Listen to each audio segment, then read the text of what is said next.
નમસ્કાર. તો આજે આપણે વાત કરવા જઈ રહ્યા છીએ ઈશાવાસ્ય ઉપનિષદની.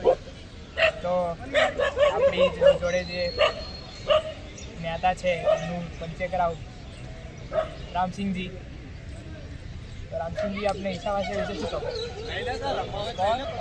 ઈશાવાસ્ય ઉપનિષદ એ આપણો ઉપનિષદની અંદર આપણે મોખરે માનવામાં આવે છે.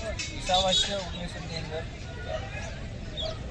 વર્તમાન પરિસ્થિતિની અંદર એમાં કહેલું છે કે એનું બીજું મંત્ર છે ઈશાવાસ્ય, કે તમે સતત 100 વર્ષ જીવવાની ઈચ્છાવાળા બનો. એટલે આની અંદર એક તો અત્યારે વર્તમાનની અંદર જે આત્મહત્યાઓ વધી રહી છે, અત્યારના યુવાનો હોય કે હવે તો વૃદ્ધો પણ આત્મહત્યા કરવા માંડ્યા. 70 વર્ષના થાય તો હવે પછી મારું જીવન બહુ થઈ ગયું, મારે જીવન નથી. 18 કે 14 વર્ષના બાળકો પણ મરવા માંડ્યા છે, કોઈ પણ એમનું કારણ રહેતું હોય. લોકો એવું જ સમજ, આત્મહત્યા એ બહુ મોટો ત્યાંનો પ્રશ્ન બની ગયો. ઈશાવાસ્યની બીજા મંત્રની અંદર જ કહેવામાં આવ્યું છે કે તમે સતત 100 વર્ષ જીવવાની ઈચ્છાવાળા રહો. પણ 100 વર્ષ કેવા કે મંચુરિયન ને પીઝા ખાઈને ગુજારી નાખો એવાય નહીં, કે ક્રિકેટ કે વોલીબોલ રમવામાં ગુજારી નાખો એવા પણ નહીં, સારું શિક્ષણ લેવામાં ગુજારી નાખો એવું પણ નહીં. પણ ગમે તમારા શું કર્મ છે ને, કર્મ કરવાની અંદર તમે 100 વર્ષ પોતાના વિતાવો. એનો બીજું મંત્ર એ મને બહુ ગમે. બીજું તમે મને કહી શકો? તો ધારો કે કોઈ યુવાને એવું નક્કી કર્યું કે મારે 100 વર્ષ જીવવા જ છે, પણ કઈ રીતે જીવી શકે? તમારો જન્મ ભારત વર્ષની અંદર થયો છે અને તમારી અંદર યુવા તરીકે આ પ્રશ્ન પ્રગટ્યો છે, બહુ મોટી વાત કહેવાય.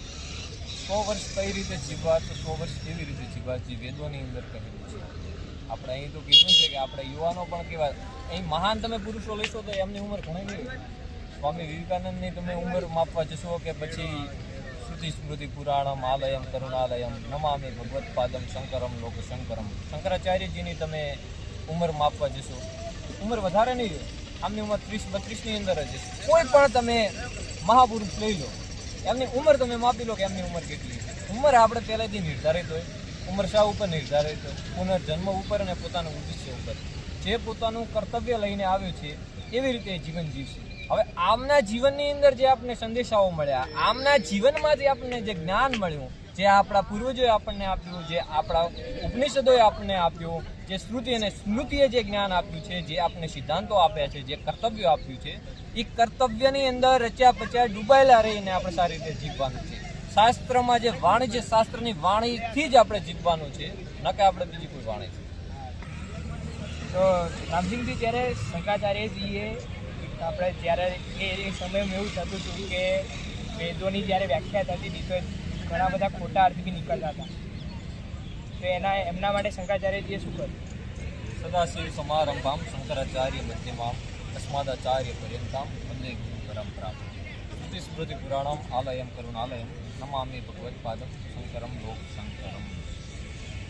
શંકરાચાર્યજી શિવનું સ્વરૂપ હતા, અંશ કહેવાય ને શિવનું.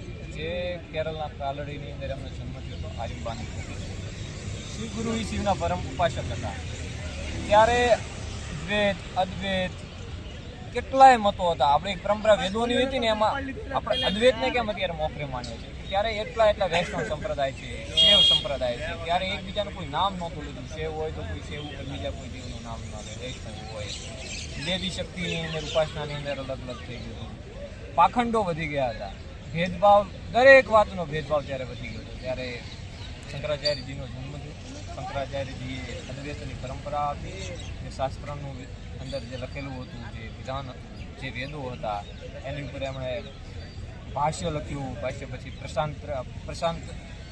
પ્રશાંતત્રય ઉપર એમણે પોતાના પુસ્તકો આપ્યા. પોતે ભારતનું ભ્રમણ કર્યું. પોતાના ગુરુની શોધમાં પોતે નર્મદા તટે જાય, ત્યાં પોતાના ગુરુ મળે, ગુરુની પાસેથી જ્ઞાન લે.